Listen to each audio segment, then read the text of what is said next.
Let me ask you a little bit about money and payrolls and government work.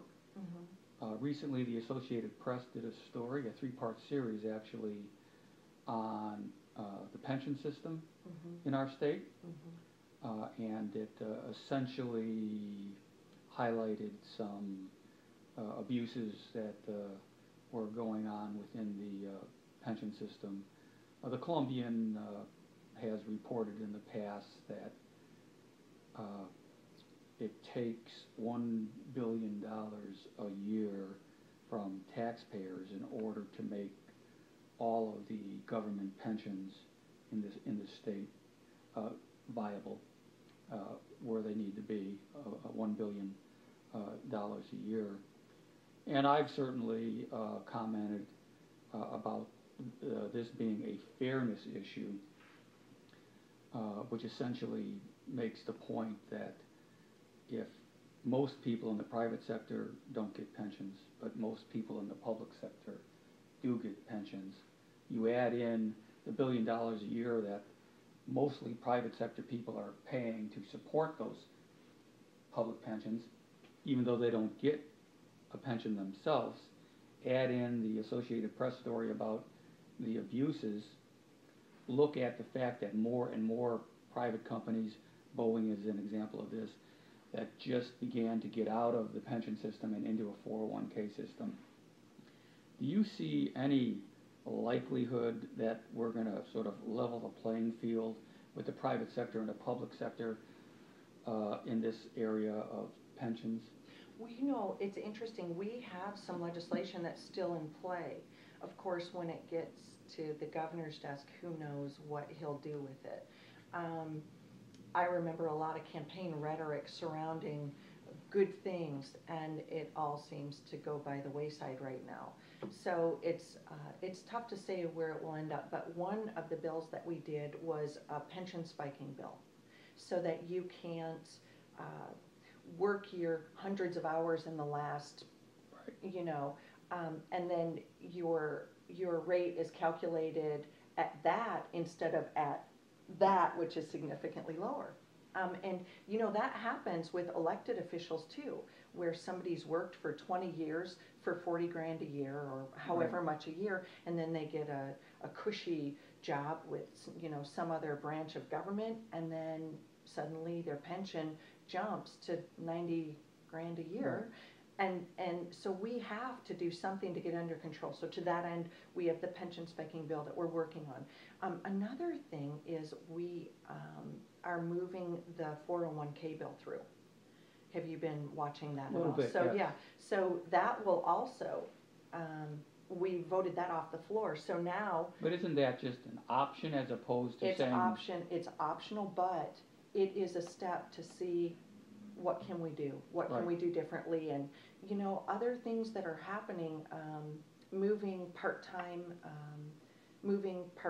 employees into the health benefit exchange, so that which is a huge savings for the state, and some of these people don't have health care now, couldn't afford health care, they're part-time workers, and in the exchange we've got all these different providers, so they can actually, you know, we'll get them, we're funding for navigators to help them choose the best thing.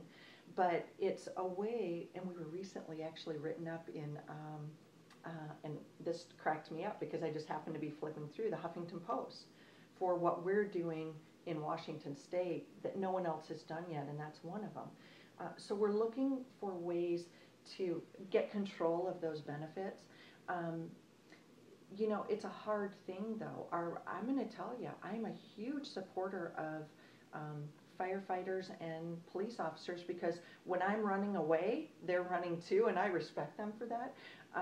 So that makes it tougher. We have to look at the promises that we've made, and then we have to work within that framework to say, okay, so we have done this, but you guys, we can't do the spiking thing anymore. And I'm sorry if you were counting on that as part of your retirement, but you can't count on that because A, that doesn't pass the straight face test. Say it out loud. And then B, it was never meant to work that way. No one said, hey, I got an idea. Let's develop this thing where the oldest guys who are they're not able to keep up with the demands, physical demands that are needed to do these 100-hour runners. What in the world are we doing by putting a potentially vulnerable person in a very high stress, difficult situation so they can spike their pension? How does that make any sense? How is that good for the worker? So they say, no, I'll take the risk. You know what, that's great. I'm not going to absorb that risk. I'm not going to put you in that situation, so. But in terms of the sheer numbers, firefighters and police are a very, very, very small percentage of total government workers. Right. And so when you're looking at the 95 or 96% of the other government workers, who are also on these pensions that, again, private workers are supporting, but certainly they don't have, most of them don't have pensions. I still don't see how it gets resolved from a fairness standpoint that says that private workers have to pay for these public pensions even though they don't get it. I mean, in some ways, folks would argue that it's a little bit like the fox watching the chicken pen. The house, yeah. Yeah, because they're on the same train as all the other workers in terms of these pensions, and how anything could get resolved to try to level the playing field seems almost impossible.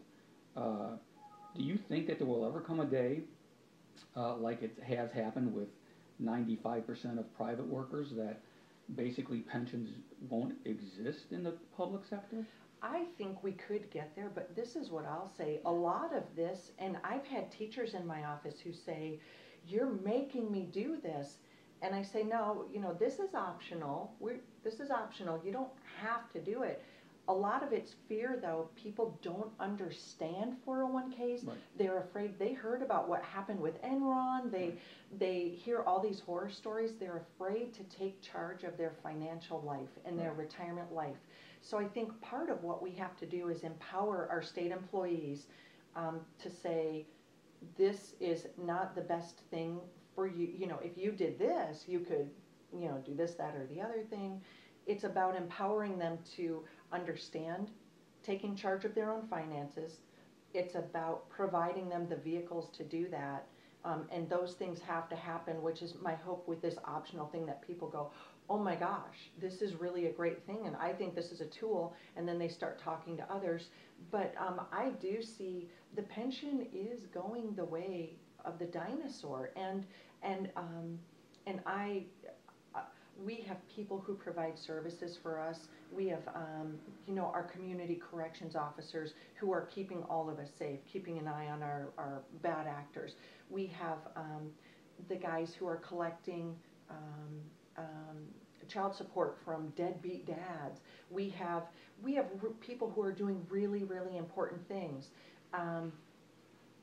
But your point is, well, and I shouldn't say but, because that negates everything before the but. They're doing these really important tasks, and I think the more that our private sector is valuing the work that they do, and they become aware of the work that they do, then I think the education piece is going to come, because they can say, look, I'm in the private sector and my rate of return's been this. I think it's getting the discussion going, and more than anything, I think that there's been a real lack of meaningful discussion, because again, there's so much emotion in the room. You're trying to steal from me. You're taking away from me. Well, no, I'm really not. I'm trying to empower you, and I want to have the discussion about how we can work together to make sure you feel comfortable with this. Great. Last question. Any overview of the regular session that you just completed, and any thoughts about the upcoming special session? Well, I know that people were waiting for the majority coalition caucus to fall apart. There were pools. People were betting about when we were going to fall apart. But I'm really proud of the work that we did there. I'm very proud of some of the things that we stopped. I'm proud of some of the options that we've given the governor. I don't have much faith that he's going to take us up on any of them, but I'm proud of the options that we've given him to create real savings for this state, and also to refocus on what's really important, and that is our checkbook. Not only the state's checkbook, but our checkbook, each of our own checkbooks. And so I'm really proud of the work that we've done. Special session is its own beast. I think I've been through 8 or 9 of them now. But I anticipate us holding strong. And I think it's very important. I think it provides the weighted balance to the other house and also to the governor's office. And that's very, very important. So that's my prediction. Just we're going to stay strong. We're going to continue to look out for middle-class families. We're going to continue to look for ways to create world-class education, to strengthen our economy so we can have jobs.